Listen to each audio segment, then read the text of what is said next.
Thank you so much, Brother Robert. Kinumpleto pa niya yung pangalan ko. Sige, let us pray.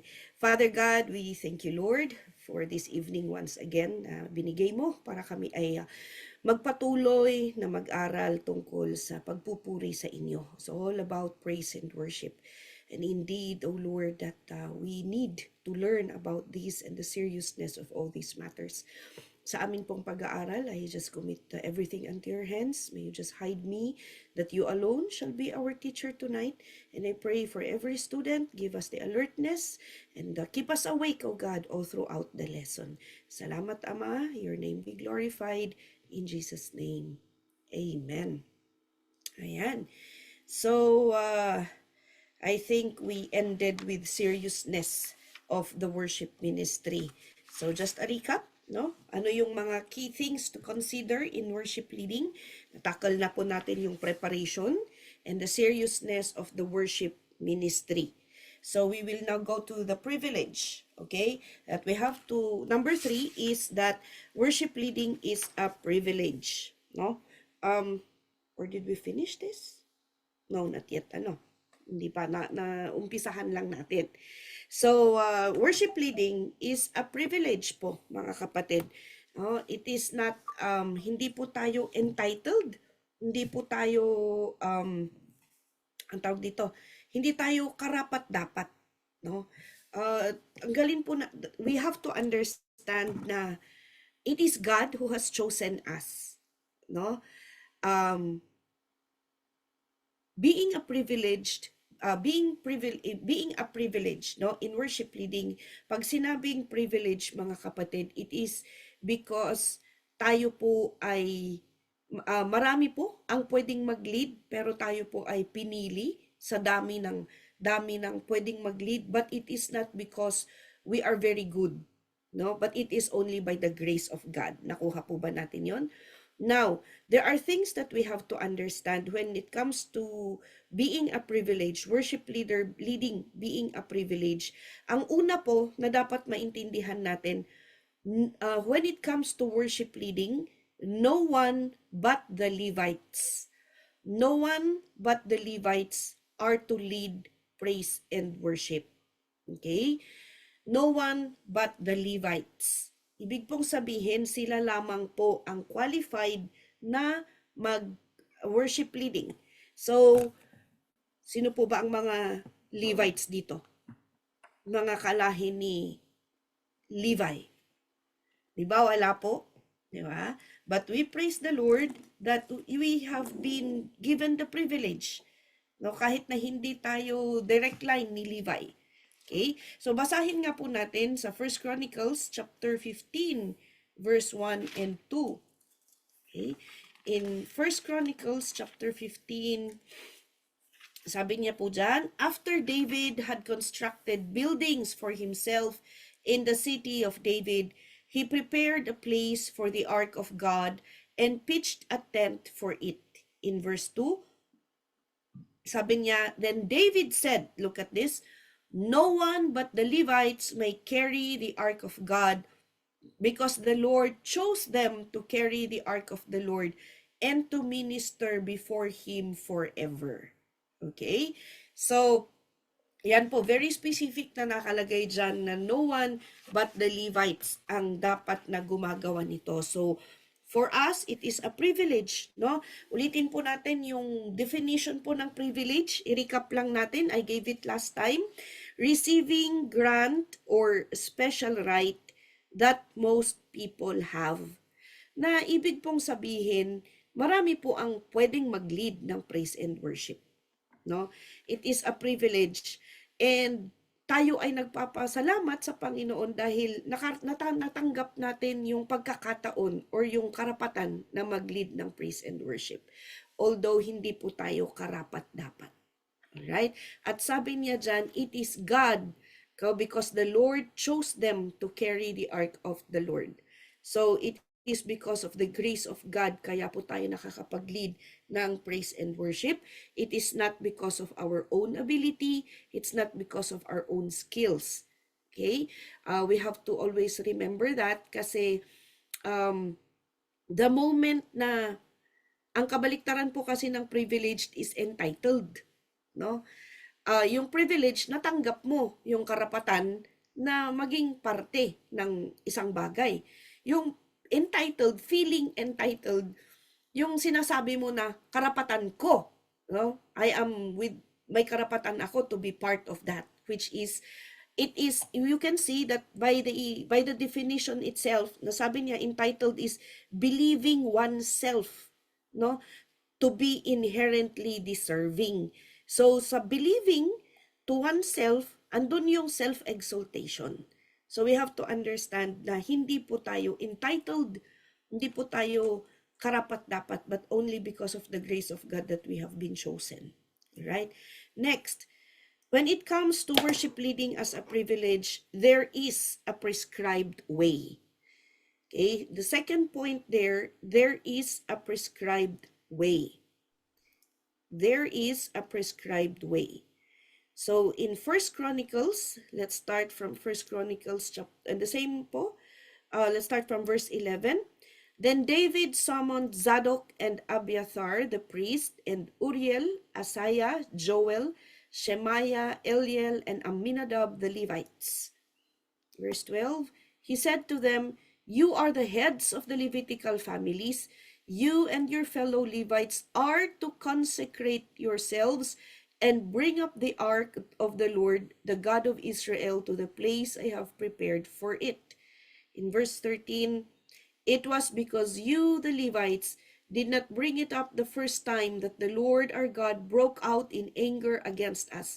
We did not inquire of him about how to do it in the prescribed way.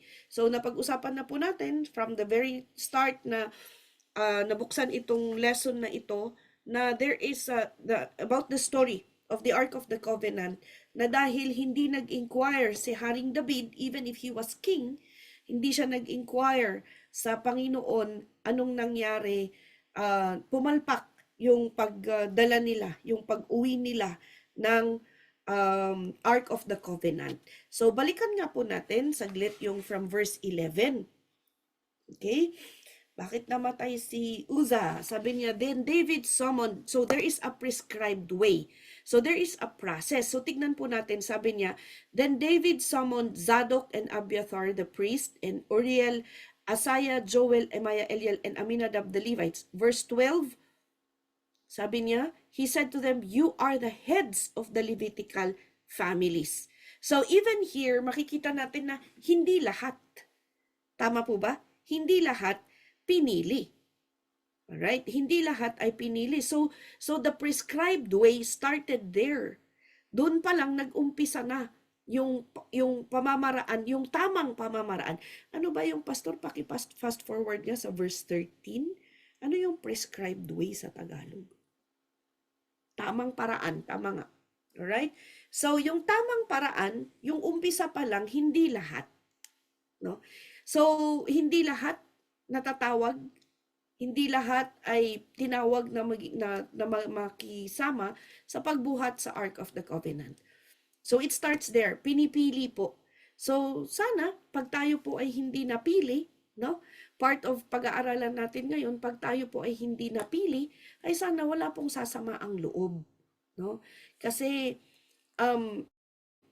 you are being trained now. So we are teaching you of things that we have experienced in the past.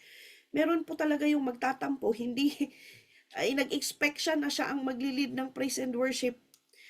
Tapos hindi siya yung ma-assign, ay nagtampo na, hindi na nag-attend ng Sunday service. Okay? So we have to be very careful with that. No? Na meron talagang mga pinipili lamang. Ang laki-laki po, marami pong mga Levites, pero tignan nyo, iilan lang sila. Zadok, Abiathar, Uriel, Asaiah, Joel, Shemaiah, Eliel, Aminadab. 8 lang sila na pinili. Right? So tayo po, wag din po tayong pag hindi po tayo tinawag, then let the process continue. Right? And then anong sabi niya? Ano pa yung prescribed way sa verse 12? Consecrate yourselves, sabi niya. You are the heads of the Levitical families, you and your fellows are to consecrate yourselves and bring up the ark of the Lord. Okay? Okay, so sila po yung binilin, and then ano yung instruction sa kanila? Consecrate yourselves. Okay? And then, ano pa yung next sa verse 13? Sabi niya doon, it was because you, the Levites, did not bring it back. So, we did not inquire of him about how to do it in the prescribed way. Alright, so here, we did not inquire. Mga kapatid, sana po, because it is a privilege to lead praise and worship. It is a privilege to be part of the worship team. When we become part of the worship team, when we become part of any, hindi lang po sa worship team, it is very important to inquire. No, magtanong po tayo kung ano ba yung dapat gawin. Alright? So yun po yung isang bagay na matututunan natin dito. So aside from that, so the privilege is composed is highlighted that no one but the Levites, there is a prescribed way. The third one, they are appointed by the king. They are appointed by the king. Okay? The key word here is appointed. Pastor, can we please start from verse 1? Okay, First Chronicles chapter 16. We start from verse 1. First Chronicles chapter 16 verse 1. They brought the ark of God and set it inside the tent that David had pitched for it, and they presented burnt offerings and fellowship offerings before God. After David had finished sacrificing the burnt offerings and fellowship offerings, he blessed the people in the name of the Lord. Verse 3, then he gave a loaf of bread, a cake of dates, and a cake of raisins to each Israelite man and woman. Next, verse 4, he appointed some of the Levites to minister before the ark of the Lord, to make petition, to give thanks, and to praise the Lord, the God of Israel. So siya po ang nag-appoint sa kanila. But there's one thing that, why did we start from verse 1? Can we go back? They brought the ark of God and set it inside the tent that David had pitched for it, and they presented burnt offerings and fellowship offerings before God. Mga kapatid, we have to understand, no, it is really part, at pasensya na kung laging inuulit, but you look at this, what makes David a man next to God's own heart? He had a, he had a burden to really serve God and to do his best para may pakita niya yung pagmamahal niya sa Panginoon. So, una po sabi niya dyan, it was David who pitched the tent. No? Siya po yung gumawa ng tent. So, even for us mga kapatid, doon siya yung nag-pitch, siya yung nag-build up ng tent na kung saan the Ark of the Covenant ilalagay at doon magpupuri ang mga tao. So, even for us, worship team, we should be the builders of the spiritual tent. Do we understand? We should be the builders of the spiritual tent of worship, or the how do you call this, the atmosphere of worship. Nakuha natin na don't just be a worship leader, be a worshiper yourself. Okay? Na alam nyo yun, yung I don't know if you have encountered people na kapag kasama nyo sila, parang lagi kayong naiingganyo na mag-worship together, no?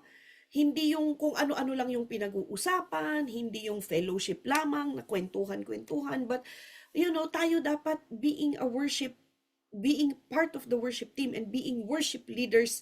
As David pitched the tent, we, the worship team, must also pitch that spiritual tent or the atmosphere of praise and worship.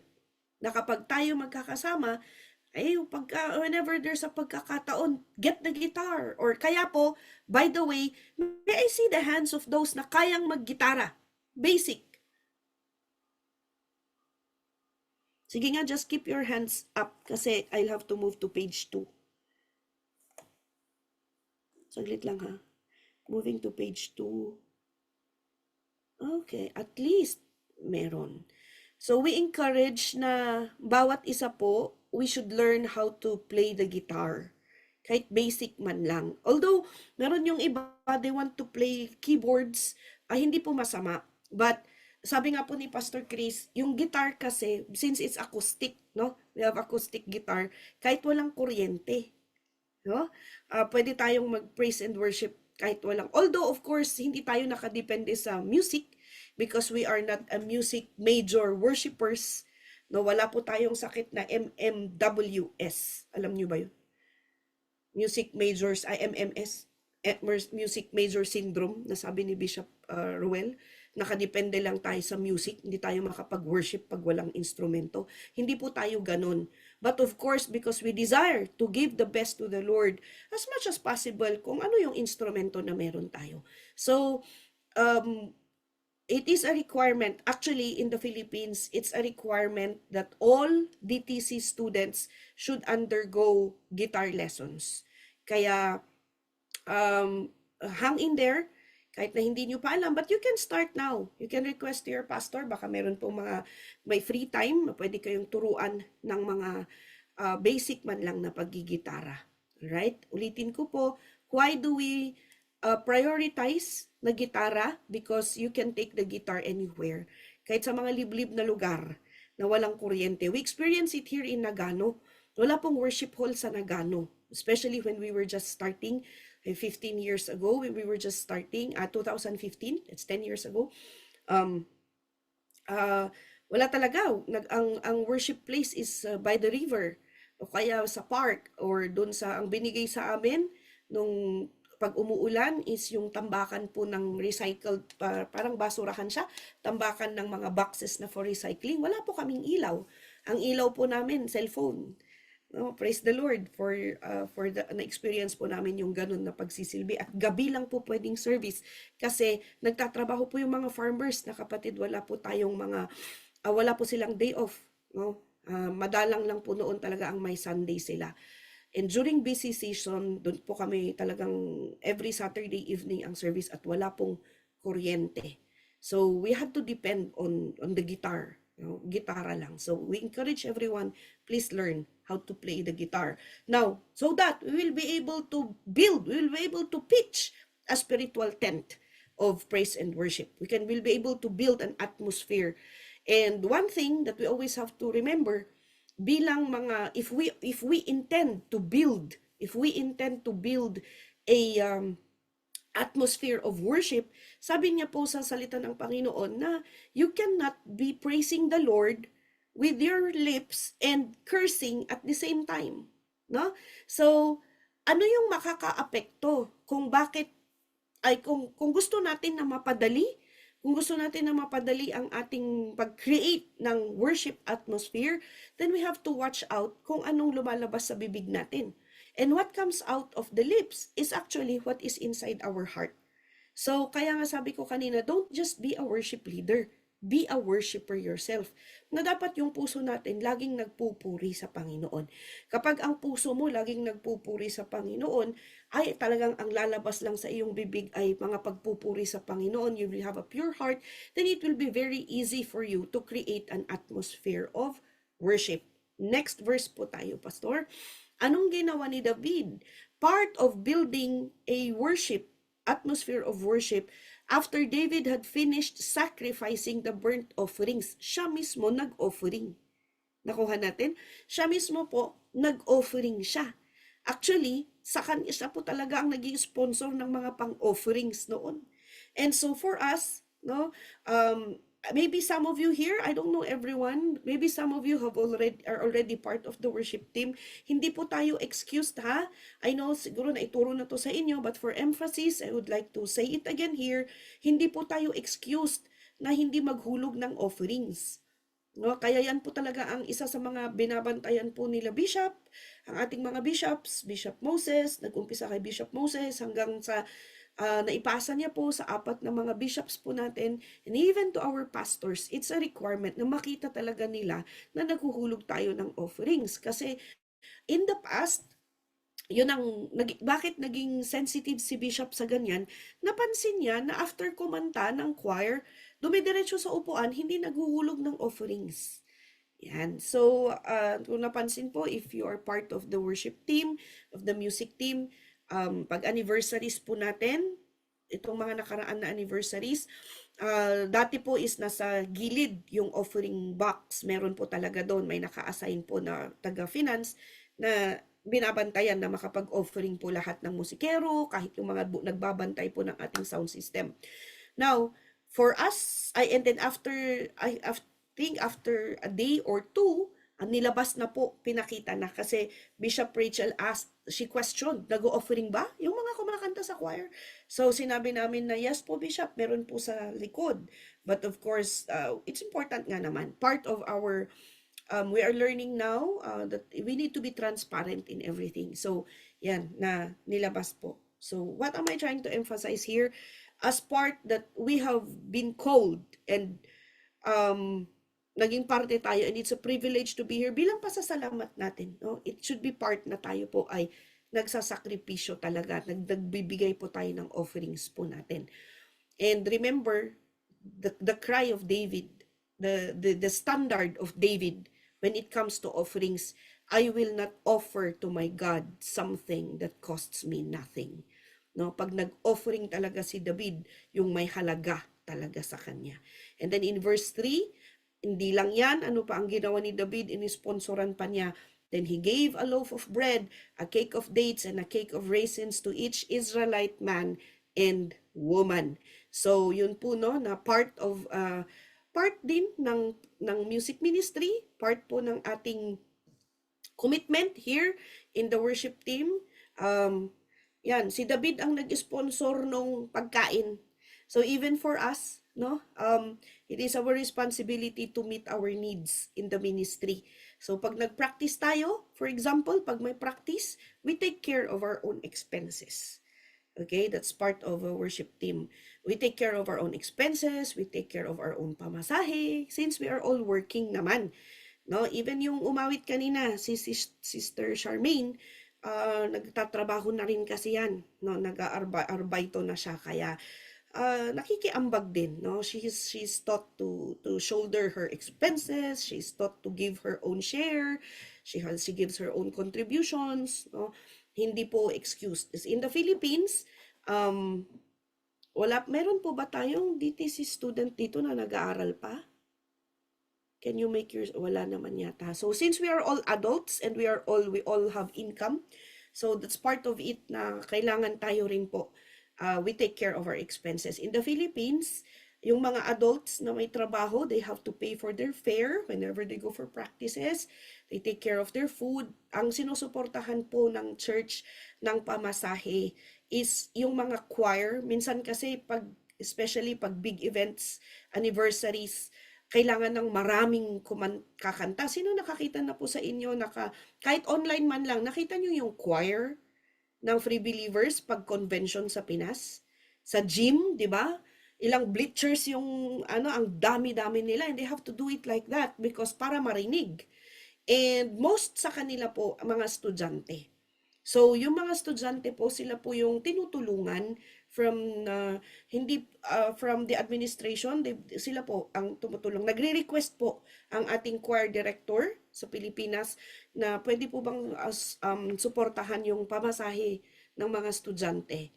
But if there are parents na minsan yung ginagawa po sa La Trinidad dun sa Wangal, yung pamangkin ko, she's part of the Wangal congregation at kung magpa-practice sila, meron pong mga nagvo-volunteer na mga pastors or mga father or mother, kung meron silang sasakyan, sinasakay na lang sila. Minsanan pupunta dun sa Irisan, example na magpa-practice para hindi na po mag-ask ng support from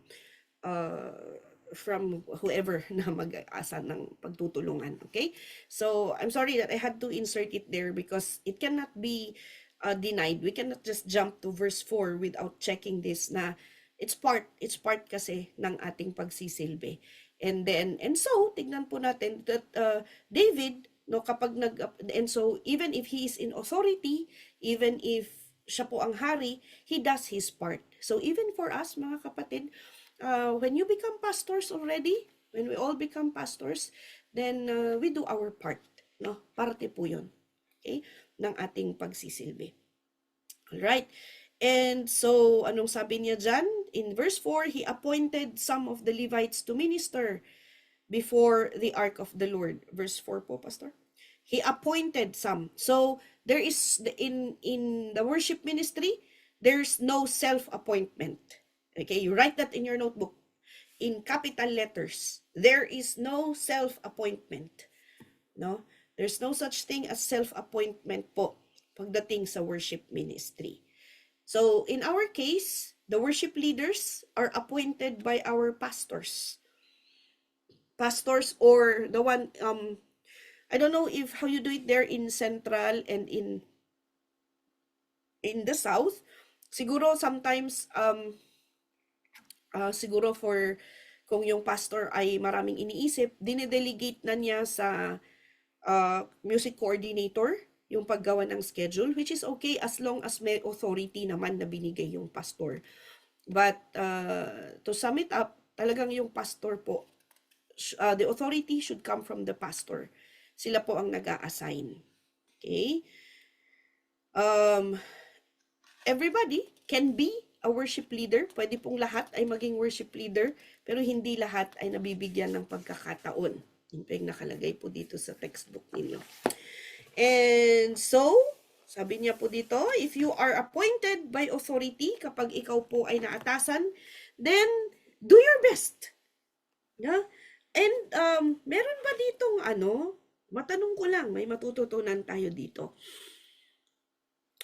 Meron ba dito yung na-appoint ka tapos, Pastor, bakit ako? Meron po yung testimony ni Pastora Esperanza, yung dumating po, Pastor, na galing Pinas, pinadala po ni Bishop. Inassign daw siya na mag-pray ng offering yata. Tumayo lang siya, hindi siya nanalangin. Tumayo lang siya, kaya pinagalitan po siya pagkatapos. Kasi tumayo lang talaga because hindi po siya nakakapagsalita in front of many people nung umpisa daw. Meron naman po ditong inassign na mag-pray ng pagkain, umiyak. Baka dito meron pong na-assign na, meron ba, experience ba ninyo? Be honest, let's be honest. Meron ba ditong pag ina-assign ka, feeling mo, I'm asking you this because I'm going to encourage you. Feeling mo, nagkamali si Pastor, ako ba talaga? Meron ba? Ay, praise the Lord, wala.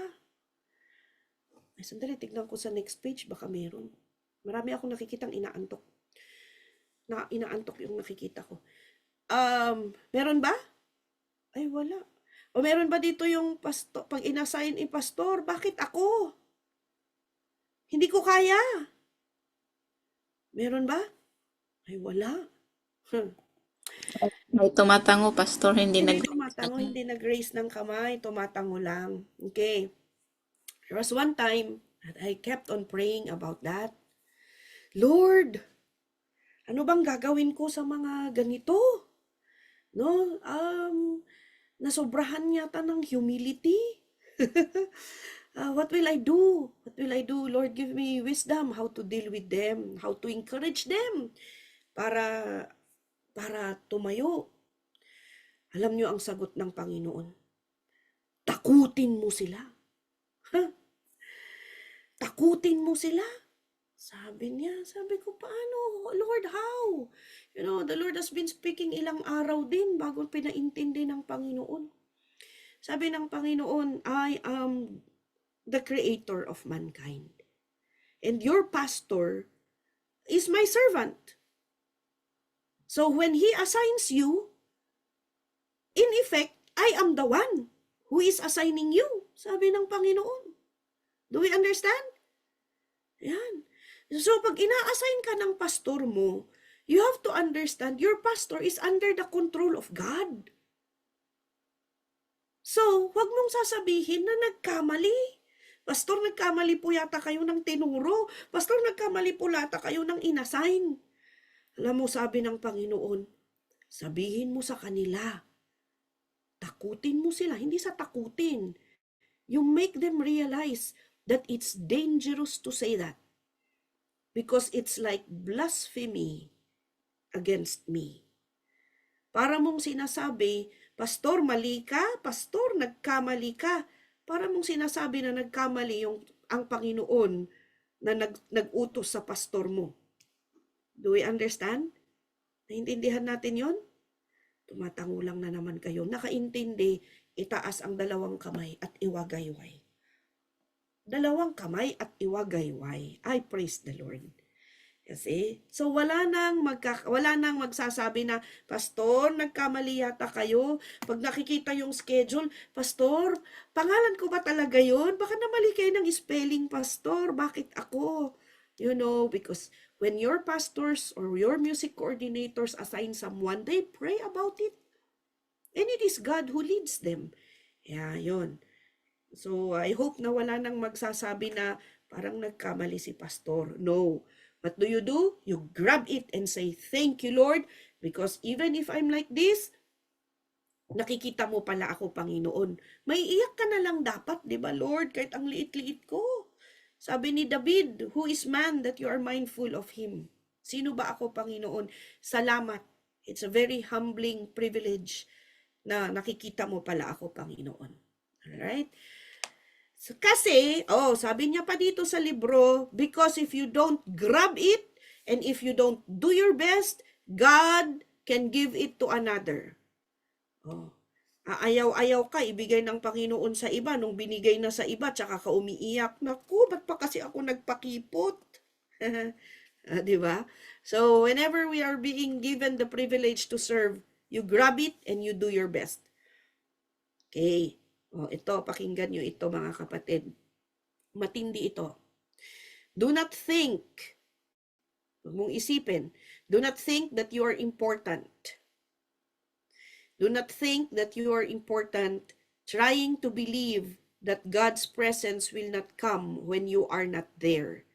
God can use anybody else. So, wag nating isipin na tayo ay, may mga iba rin kasi nagpapa-importante na, nagpapakunwari, nagpapakipot nga na hindi ako, ayoko, ganyan. Or meron naman yung iba, oras ng practice, wala, or nagpapalit. Huwag tayong masanay sa ganun, na feeling natin importante tayo, na parang hindi mag-uumpisa yung practice pag wala ako. No, hindi nila makakaya yan pag wala ako. Huwag po tayong maging ganun. Alright? Why? Because God can use anybody, sabi niya dito. God can use anybody. Alam nyo, yan ang isa sa mga, when Pastor Chris came from the Philippines, Pastor Chris has been, together with Pastor Urgen and Pastor Mary Jane, has been serving in the Philippines before. At talagang he was trained in the music ministry in the Philippines. And yun yung sinasabi niya, lagi niyang sinasabi dito noon, na okay, kung ayaw magpagamit ng kabayo, marami namang donkey. Sabi niya. See? Marami namang donkey na pwedeng gamitin. If God cannot use the horse, then He will use the donkey. Especially if the horse doesn't want to be trained. Especially if the horse is feeling important. And so, it's part of our discipline. Let us not think that we are horses. It's better to be a lowly donkey. Diba? A humble donkey. Right? Okay, so that is with regards to privilege. Alright, so we are privileged, we are not entitled. Sana po maitanim yun sa puso nating lahat. Another thing, number 4, that we have to consider when it comes to worship leading. The things to consider in worship leading, number 4 is the heart of worship. I mentioned this before, no? During the early days ng ating lesson about praise and worship, that the heart of worship is very, very important. You know, somebody can be very skillful, somebody can be very bold and very good, no? But ang puso, yan ang tinitingnan ng Panginoon. Right? So, sabi niya dito that your heart must be right with God. Your heart must be right with God. You must have the fear of the Lord. So when it comes to having a heart of worship actually is a heart that is filled with fear of the Lord. And we have to be very careful kasi many times in the Bible that God says, God opposes or God rebuked the Sadducees and the Pharisees dahil sabi niya na they only worship me with their lips. Okay? They only worship me with their lips. Alam nyo, meron po tayong isang brother po dito sa North na andun yung heart niya na magsilbi even in the music ministry. He has a good voice, and by doing his best, he was able to learn to play the guitar. Pero medyo nahihirapan siya sa parte ng sa timing, no, sa timing ng because in music it's a how do you call this? Hindi pwedeng it's always by 4. Nasaan si Brother Dean? Nandito ba si Dean? Or panggabi siya ngayon? Nandiyan ka ba, Brother Dean? You correct me if I'm wrong. It's always by 4. 4 counts. No? Di ba sa tambourine? May see the hands of the tambourinist. Sister Charmaine. It's always 8, di ba? It's always 8. Yung pattern ninyo, it's always 8. So, it's the same with the music. So, itong brother na ito, minsan off-beat siya, nagiging 7 yung, you know, his beat in playing the instruments. And nawawala yung tambourinist. So sabi ko sa kanya, hindi mo pwedeng i-shortcut, hindi pwedeng ganun. And there are times na natitesting, especially pag ako yung kasama, medyo natitesting yung patience ko. But then you know, right then and there was one time na maybe napagod kami and everything, and then yung practice. But then the Lord spoke to me at sabi niya, look into his heart. Look into his heart. And right then and there, na-rebuke ako. Sabi ko, forgive me, Lord. Forgive me, Lord, kasi parang I took it badly na parang, ano ba? Parang ang hirap. Bakit? Ang hirap maturuan. Parang ganun. Mahirap maturuan. But then God showed me, don't look at his ability, look at his heart. His heart is pure.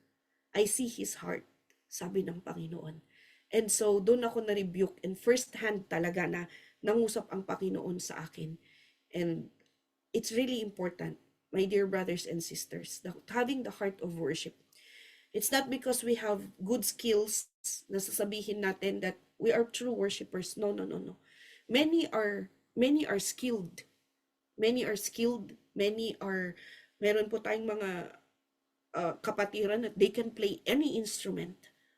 But then when God sees into their hearts, there's a very big question mark. So, ulitin ko po, the secret of having a heart of worship is having the fear of the Lord. Okay? Even our very own bishop, yan ang lagi niyang sinasabi. Okay? Having the fear of the Lord is what will keep us pure. Now, having a heart of worship is being humble. Having a heart of worship is being humble. Remember that pride comes before distraction. You see? Ang kabaliktaran ng being humble is being proud or being boastful, no? Pagiging mapagmataas. So, we have to check, no?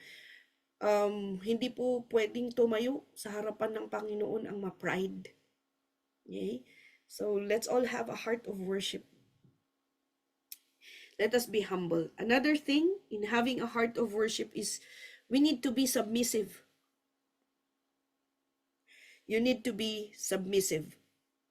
Kailangan andun yung pagsasubmit natin. Ano po yung mga isasubmit natin? Whatever. Lagi po kasi yan na question. Pastor, nagsasubmit naman ako. Being submissive, by the way, sige, para ma-define lang po natin. Submissive is as simple as not doing anything na walang blessing ng pastor mo. Okay? Being submissive is always asking your pastor, ano pong masasabi niyo, pastor? Hindi naman yung hindi ka na mag-iisip, no? Na hindi ka na magplaplano.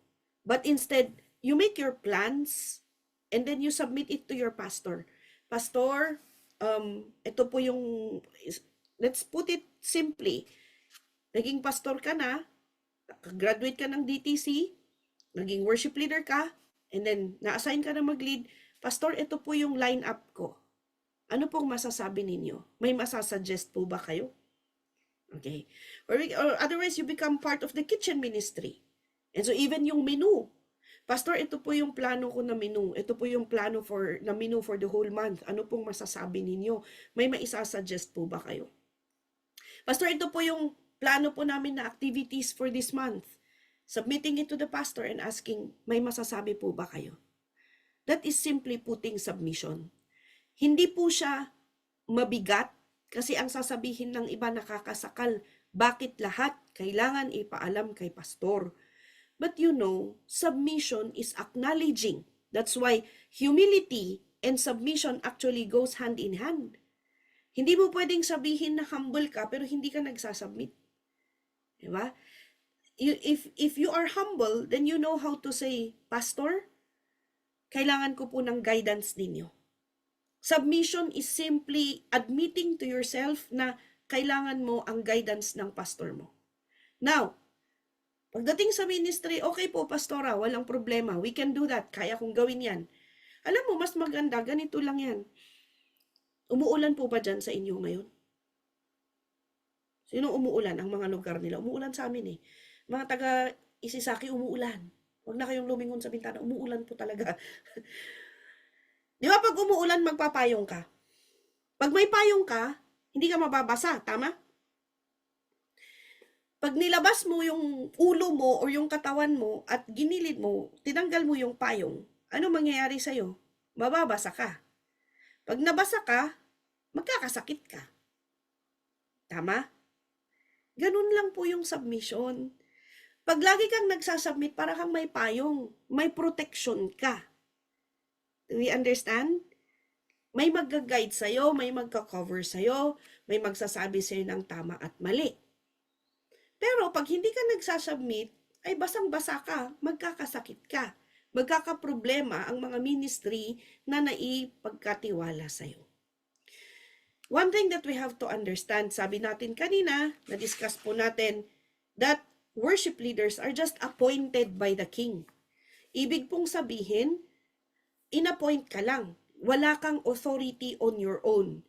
Ano man na authority na meron ka, ay binigay lang or ipinasa lang, yun yung tinatawag na delegated authority. So whatever authority that we have, even in worship leading, it's just delegated authority.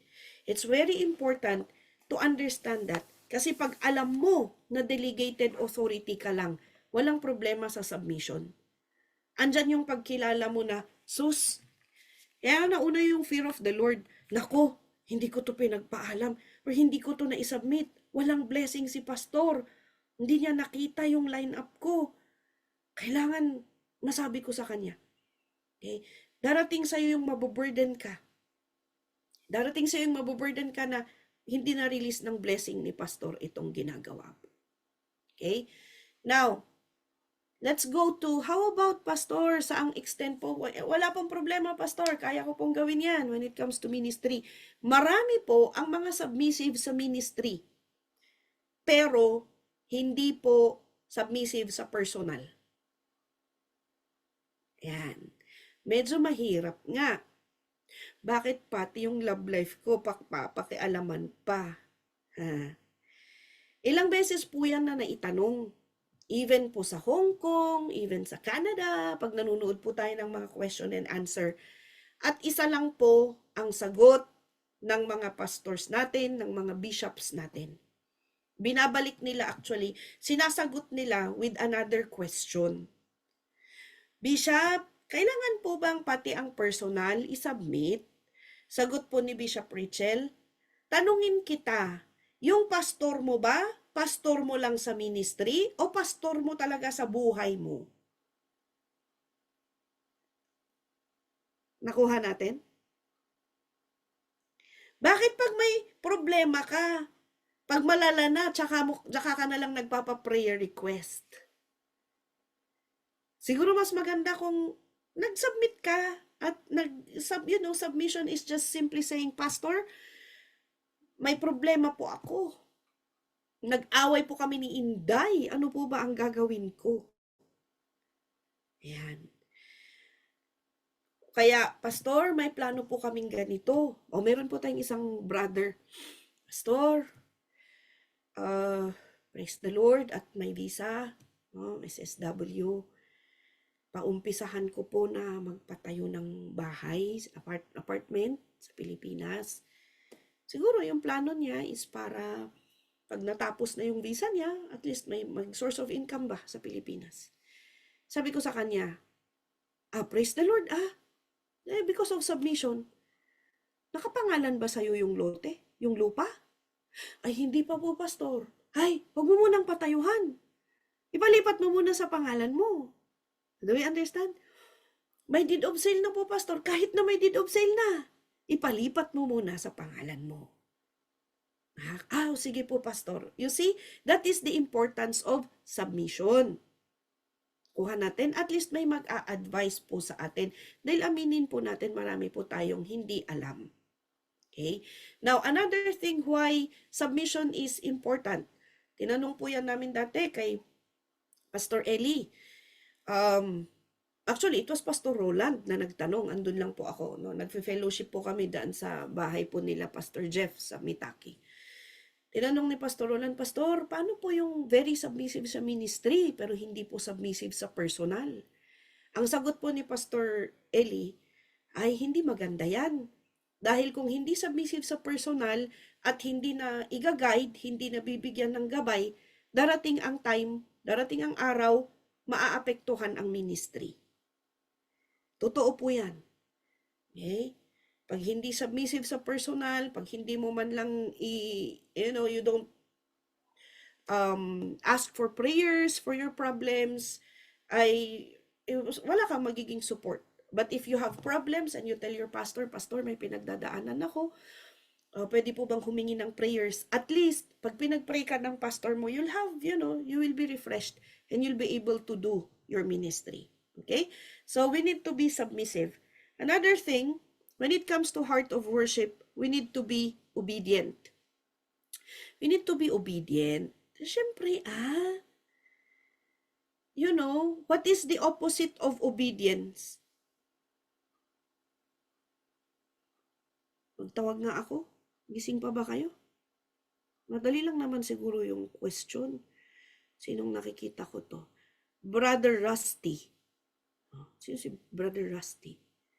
What is the opposite of obedience? Saan na si Rusty? Ba't nung tinawag ko, nawala na siya dito sa script? Ayun.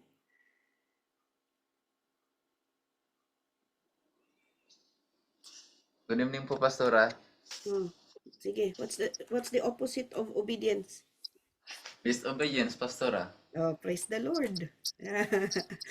Posible namang may babagsak pa sa tanong na yon. Disobedience.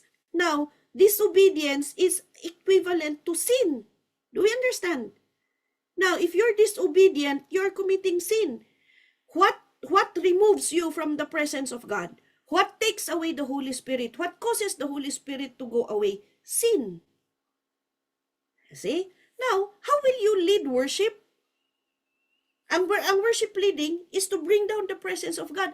Paano bababa ang presensya ng Panginoon? Kung wala naman ang kung nagkakasala tayo, kung disobedient tayo. Now, there was one time, I'm being reminded, no? Because we have to, when I've learned through the years that when the Lord reminds us something, we need to follow the leading of the Holy Spirit. Pastor, paano masasabi na umiiyak naman sila? Nung nag-lead naman ng worship, umiiyak naman yung mga tao. Umiiyak naman, maganda naman yung paglilid niya ng praise and worship. Umiiyak sila. Hindi ba ibig sabihin nun, bumaba ang presensya ng Panginoon? Naalala ko pa yun na tanong noon. Kay Pastor Melchor, hindi pa siya bishop noon, kay Pastor Melchor. Sabi ni Pastor Melchor noon, don't be deceived. Hindi lahat ng umiiyak talagang na-touch ng Panginoon. Baka naalala lang niya yung ex niya nung kumakanta kayo. Sabi niya. Sabi ko, pwede palang mangyari yun. Sabi ni Pastor Melchor, yes, pwedeng mangyari yun. Kaya, yun ang minsan nagiging problema. Dahil yung worship leader, dahil umiiyak lahat, o kaya dahil nung praise ay talagang sumayaw ang lahat, Dumating na sa kanya yun, oh, okay lang pala. Kahit nagkakasala ako, pag nag-lead ako ng praise and worship, okay naman. Umiiyak naman sila. But still, sabi ni Bishop Pastor Melchor, hindi yun ang pruweba. Yung estado nila, paglalabas na sila. After ba ng praise and worship or after ng service, talaga ba na na-relieve sila? Na-release sila? You see?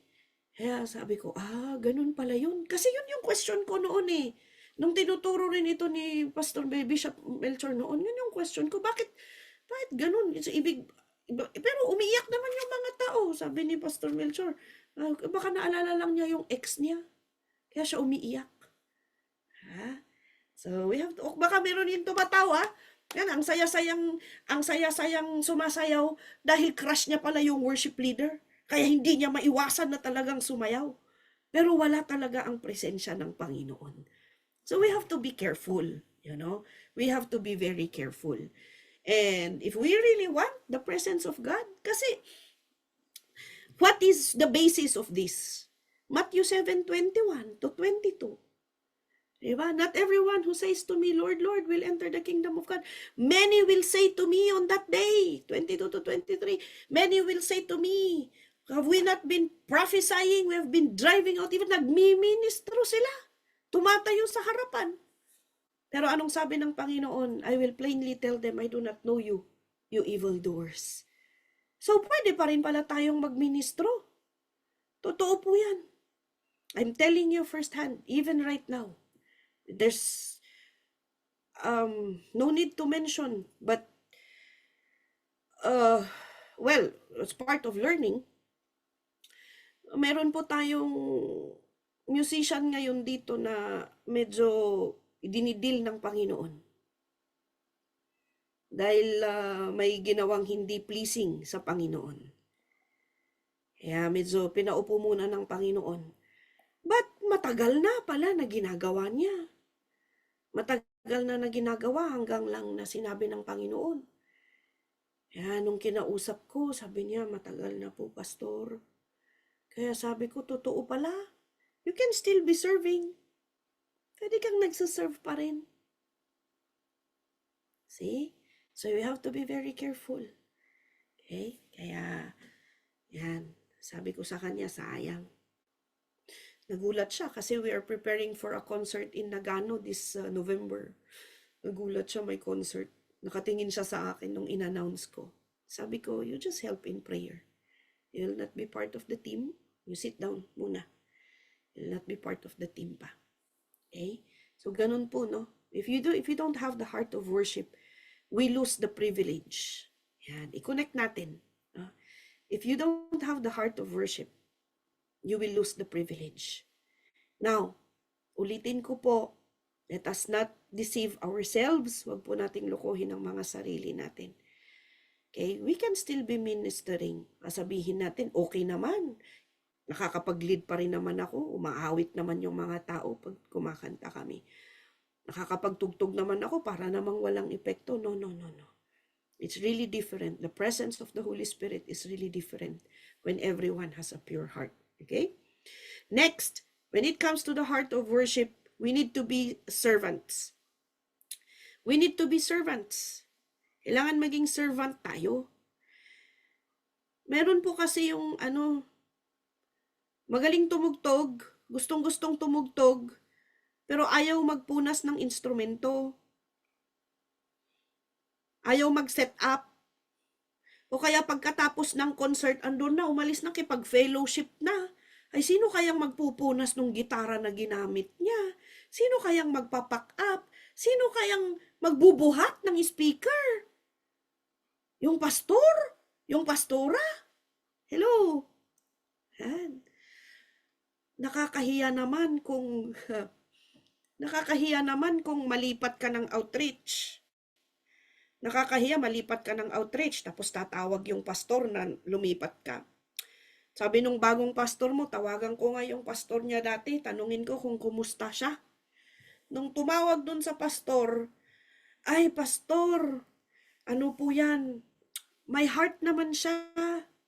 May heart of worship, giver naman. Pag may ini-exhort, bago pa i-exhort, alam na niya, nagbibigay na siya. Magaling ding tumugtog, pastor.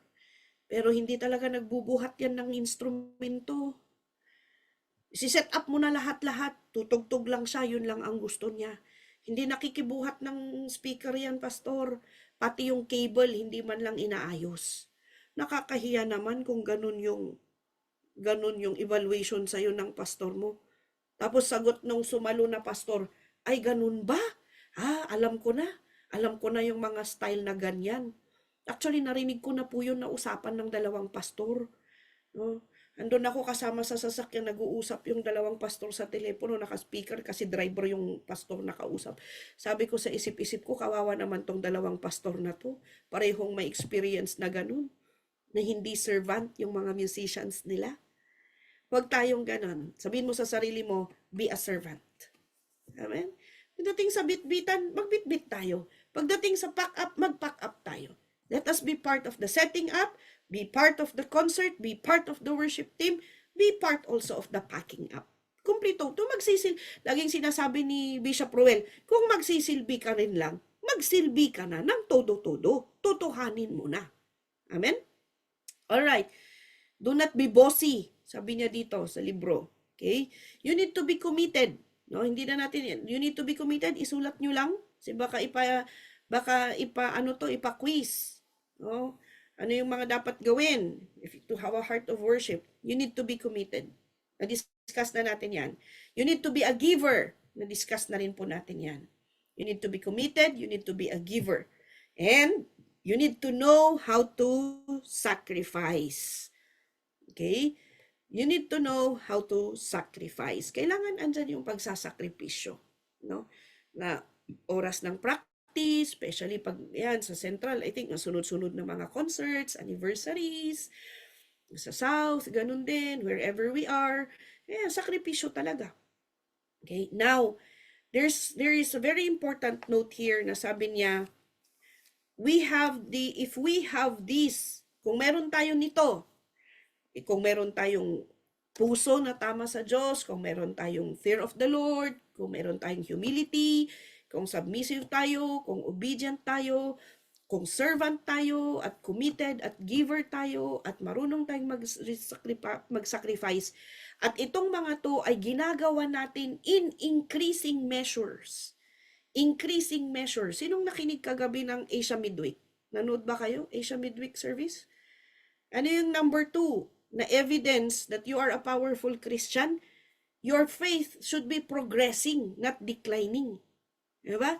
So, dapat increasing measure. Okay? Kung nag-i-increase yung sukat ng mga ginagawa natin para sa Panginoon, sabi niya dito, you will be the apple of God's eye. Wow. Sino dito yung gustong maging apple of God's eye? Apple, hindi lemon. Apple. Masarap ba? You are pleasing in the eyes of God. Yung lemon, medyo maasim. Kaya santol. Ano pa? At least hindi tayo sore eyes sa mata ng Panginoon if we are doing our best. Amen? Alright. Now, we go to the number 5 of the things to consider in worship leading. Number 5, the flow of the Holy Spirit. Number 5 is the flow of the Holy Spirit. Now, nung umpisa pa lang, sinabi natin that worship leading is a teamwork. With who? Number 1, it's a teamwork with the Holy Spirit. Now, you have to understand that music ministry, you take note of this. Music ministry is a ministry of flowing. Flowing. Nag-flow. Ano ang kabaliktaran ng flowing? Stagnant. Hindi gumagalaw. Hindi po ganun. The music ministry is a ministry of flowing, nag-flow, free flowing. Ano ang nag-flow? Ang presensya ng Panginoon. Dapat andyan, bumubuhos. You know, ang nag-flow dapat ang presensya ng Holy Spirit. Okay? So, the Holy Spirit, sabi niya dito, the Holy Spirit always leads us to fully follow the Word of God. So, yung Holy Spirit kasi ang nagko-convict sa atin. The Holy Spirit always leads us to fully follow the Word of God. Kaya pag andyan ang Holy Spirit, simpleng disobedience hindi mo magawa. Simpleng disobedience hindi mo magawa. Naalala ko nung namalingki ako. Tapos linagay ko yung mga pinamili ko sa sasakyan. Tapos yung cart, pagtingin ko ganyan, ang layo-layo nung lagayan ng cart. Pagod na ako, tinatamad ako. Sabi ko, gawin ko kaya yung ginagawa ng iba na hindi na dalhin doon sa cart pool. No, di ba, meron kasi yung iba, iniiwan lang talaga doon sa parking. Pero andyan ang Holy Spirit. Shh, be a blessing. Andyan ang Holy Spirit. Huy, hindi gawain ng Kristiyano yan. Ay kaya kahit ang layo-layo nung lagayan ng cart, dinala ko talaga yung cart na walang laman tsaka ako bumalik dun sa sasakyan. I just gave that as a simple instruction, as a simple example. Pag andyan ang banal na Espiritu, may magsasabi sa iyo, even the simplest disobedience, hindi mo magagawa. Okay? So, the Holy Spirit will always lead us to follow the Word of God. Kaya, mga kapatid, take note of this, let this be a warning.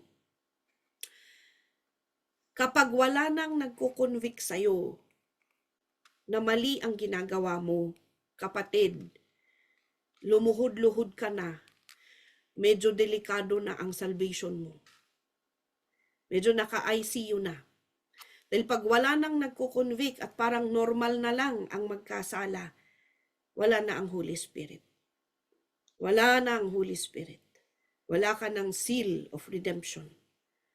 Okay? Now, kung ikaw ay wala ng Holy Spirit, bakit natin to dinidiscuss? Kung ang worship leader or any member ay wala na ang Holy Spirit, paano ngayon mag-flow ang Holy Spirit sa congregation? Wala na Apektado na. That's why it is our goal to always seek the Lord and always na magpalinis tayo. Now, wala pong perfecto na tao. Walang perfecto na tao. Kasi kung perfect, kung wala na, hindi kailangan ang Panginoong Hesus kung perfecto tayo. Our imperfection is, that's why we need Jesus Christ. Okay? Wala pong perfect na tao. But what is important, andun yung pagpapakumbaba. Always seek the Lord and always ask Him to fill us with His Holy Spirit. His Holy Spirit. Now, if God's presence come down, pag bumaba ang presensya ng Panginoon, He will take charge. And there will be manifestation of the gifts of the Holy Spirit. He will take charge. At talagang andyan ang manifestation of the Holy Spirit. Naalala ko nun, even when I was young. Nung bata ako, dinadala kasi I grew up, when I was young, kinuha ako actually because my testimony is when I was born, immediately nagkasakit po ang mother ko and then father ko. So as a baby, Mother Adeline took me, yung asawa po ni Bishop. So Mother Adeline and Bishop Moses took me. So para akong panglima na anak nila. So I stayed with them. So even nung nasa P. Burgos pa po ang pastoral house. So sa second floor po ang second floor po ang tirahan nila Bishop. Sa first floor po ang parang church. Doon po nakatira sila Pastor Aldrin, yung mga workers. Dati sila Pastora Lourdes. Kaya magigising ka sa umaga ng praise and worship. Hanggang the whole day yan. Kaya nung dyan sila Pastor Aldrin, the whole day ka nakakarinig ng worship songs. Now, during those times, doon ko talaga, and then Sundays, doon po kami sa Lions magsa-service, kasama ni Mother Adeline. At ako yung hindi ako considered na bata, ewan ko ba, hindi ako sinasama doon sa Sunday school ng mga bata. Andun lang ako lagi sa tabi ni Mother Adeline. Kaya even sa praise and worship, naririnig ko yung mga nagpa-prophesy. No, because the presence of the Holy Spirit was so much during praise and worship. That was my prophecy. My prophecy minsan 2, 3. No, may magpa-prophesy na isa tapos merong isa. Hindi sila sabay. no? Pero there is unity, there is harmony sa kanila. Now, hanggang sa napariwara ako, I left the house of the bishop. Malis po ako. I went to my biological family, and then na-introduce ako sa mundo. So that's where, God had to work out my salvation, my personal relationship with Him. But yun yung question ko ngayon. Bakit nung mga time na yun, nung bata ako, grabe yung manifestation of the Holy Spirit? Maraming nagpa-prophesy during praise and worship. And then during the worship symposium sa Pilipinas, I think that was last year, ni-raise po ni Pastor Harold na question yun kay Bishop Bishop Ruel, na bakit wala na? Bakit noon andyan ang manifestation, andyan ang mga nagpa-prophesy, bakit ngayon wala na? Yun yung question ni Pastor Harold. Alam niyo po ang sagot ni Bishop Ruel? Because it shows na wala talaga ang flowing, hindi nag-flow ang Holy Spirit. That is the big problem. Maybe because we have become music-centered, maybe because our hearts are not pure before God, kaya hindi talaga nag-flow ang banal na Espiritu. And so we have to check. If the Holy Spirit is really flowing, and full force ang flow, He takes charge. Kaya yun, may mga mahihil, instant healing, merong mga magpa-prophesy, magsasalita, there will be a word, there's a message from the Lord that we will receive. So, yun ang kailangan i-check natin. Talaga ba na nag-flow ang Holy Spirit sa atin? Through us? Andyan ba? So, number 1 is we have to check. Are we filled with the Holy Spirit? Kausapin natin mamaya ang Panginoon. Lord, evaluate me. Hindi tayo mag-i-evaluate ang sarili natin. Because, siyempre, paniniwalaan mo yung sarili mo na filled ka pa. Tama? Alright. Allow me to finish this. Konti na lang. In case you do not know what to do, hand it over to your pastor. Kung nararamdaman mo na parang wala kang infilling ng Holy Spirit, then you ask your pastor. Okay, that is why your connection to your pastor is also important. Sabi niya dito. Napaka-importante ang connection mo sa pastor mo. Okay? And then,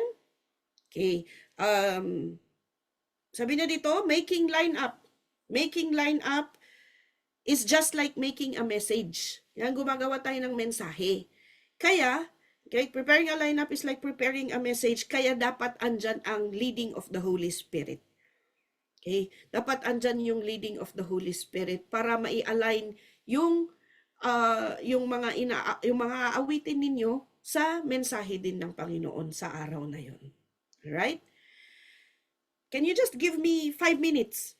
I-overtime natin para mabawasan na to. Baka umabot tayo ng November dito. Alright? Give me 5 minutes. So, nandun na tayo. Napos na natin yung number 5, the flow of the Holy Spirit. Yung number 6, which is the last one, is our goal. Which actually na-discuss na natin. But for, just to complete it, number 6 is our goal. The flow of the Holy Spirit is our goal. The Shekinah glory is our goal in every worship service. Okay, the flow of the Holy Spirit is our goal. The Shekinah glory is our goal in every worship service. Let's look at 2 Chronicles chapter 5, verses 11 to 14. 2 Chronicles chapter 5, verses 11 to 14. Sabi niya dito, the priests then withdrew from the holy place. All the priests who were there had consecrated themselves. You see, they went through the process. Naglinis sila, regardless of their division. Okay? Oras man ng kanilang paglilingkod or hindi. Sabi niya dyan, naka-schedule man sila. So, there's a lesson there. Naka-schedule ka man ng mag-lead ng praise and worship or hindi, kasama ka pa rin sa mga magko-consecrate. You need to maintain your purity of the heart because you are still part of the team. Okay? Verse 12. All the Levites who were musicians, Asaph, Heman, Jeduthun, and their sons and relatives stood on the east side of the altar, dressed in fine linen and playing cymbals, harps, and lyres. They were accompanied by 120 priests sounding trumpets. Verse 13, the trumpeters and singers joined in unison as with one voice to give praise and thanks to the Lord. accompanied by trumpets, cymbals, and other instruments, they raised their voices in praise to the Lord and sang, "He is good, His love endures forever."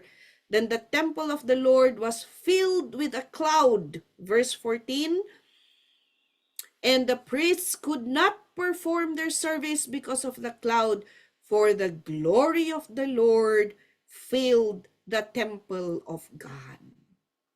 Amen? So, yan po, no,